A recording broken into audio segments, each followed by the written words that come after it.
तो 2024 के इस चुनाव में उत्तर प्रदेश की बड़ी ताकत कही जाने वाली मायावती आखिर कहां है? कहां है बीएसपी? क्या बीएसपी 80 सीटों पर चुनाव मैदान में लड़ती हुई दिखाई दे रही है? क्या वो सीटें जीतती हुई दिखाई दे रही है? क्या 80 में से 2-4 सीटें भी बसपा जीतने जा रही है, या फिर बसपा एक बड़ी ताकत बन के उभर रही है?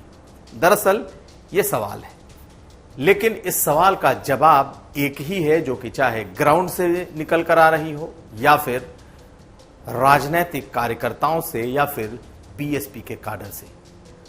बसपा लड़ तो रही है, लेकिन बसपा शायद ऐसी नहीं लड़ रही कि वो सीटें जीत सके। हालांकि कुछ सीटों पर बीएसपी लड़ाई में है, सीधी लड़ाई में है, अच्छी लड़ाई में है। पूर्वांचल पश्चिम की कुछ सीटें हैं, इसके अलावा बुंदेलखंड की सीटें हैं, यहां पर बसपा लड़ती हुई दिख रही है। लेकिन जानकार यही मानते हैं कि बीएसपी के भीतर टिकट बंटवारे को लेकर जो कंफ्यूजन हुआ और बीएसपी ने अपने युवा सितारे आकाश आनंद को बीच चुनाव से जो खींच लिया, इसने बसपा का बड़ा नुकसान किया है। तीसरे चरण के चुनाव तक, जब तक आकाश आनंद मैदान में थे, तब तक एक मोमेंटम बनता दिख रहा था। तब भी यह तय नहीं था कि कितनी सीटें बसपा जीतेगी, लेकिन बसपा अपने लोगों को यूनाइट करने, अपने काडर को एनर्जाइज करने और अपना वोट बैंक सहेजने में सफल हो रही थी। चर्चा न सिर्फ आकाश आनंद की बल्कि बीएसपी के भविष्य की भी होने लगी थी। लेकिन जैसे ही मायावती ने अचानक से सीतापुर की उस रैली के बाद, जिसमें आकाश आनंद ने कुछ अपशब्द कह दिए, अपने भतीजे को विड्रॉ किया, वैसे ही बसपा का धीरे धीरे ग्राफ गिरने लगा है। यानी कि इस चुनाव के बीच में दो ऐसे मुकाम आए जिसने बसपा की रफ्तार को तोड़ दिया।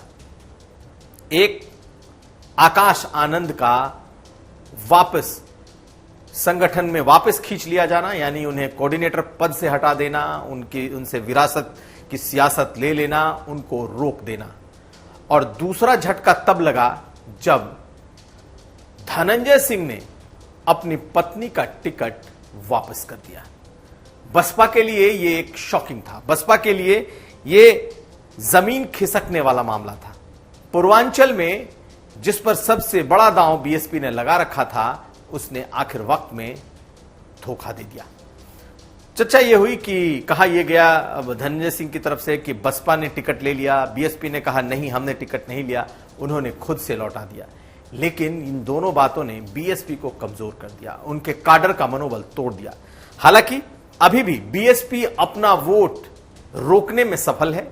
अपना जो कोर जाटो वोट है, वो उसका ज्यादा हिस्सा बीएसपी ले रही है, या यूं कहें कि मैक्सिमम हिस्सा बीएसपी ही ले रही है। लेकिन उसमें भी एक बिखराव की स्थिति दिख रही है। वजह यह है आमने सामने का चुनाव। बसपा के होने के बावजूद जिस त्रिकोणीय मुकाबले की उम्मीद की जा रही थी, हालांकि शुरुआती चरणों में कई जगहों पर त्रिकोणीय मुकाबले दिखे भी, लेकिन जैसे जैसे बसपा के ने या मायावती ने कुछ गलत फैसले लिए, उसके बाद से ये बिखराव की तरफ बढ़ गया है। कहा जा रहा है कि जो पढ़ा लिखा युवा तबका जाटवों का है, उसने साइकिल की राह पकड़ी है।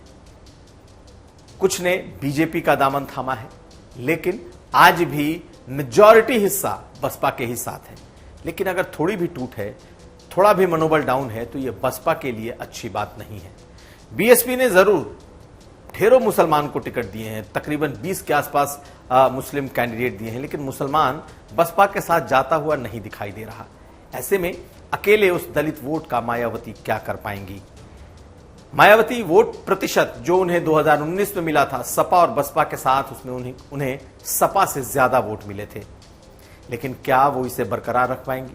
या 2022 के विधानसभा चुनाव में जब उन्हें तकरीबन 13% वोट मिले थे, क्या वो इस बार अपना वोट प्रतिशत बरकरार रख पाएंगे? ये बड़ा सवाल है। लेकिन बीएसपी के काडर में एक चिंता जरूर दिखाई दे रही है कि अगर इस चुनाव में बसपा बहुत बुरे हाल में जाती है, तो फिर आगे का क्या होगा? कहीं ना कहीं मायावती के 2 फैसले इसके लिए जिम्मेदार माने जाएंगे और इस पर खूब चर्चा होगी।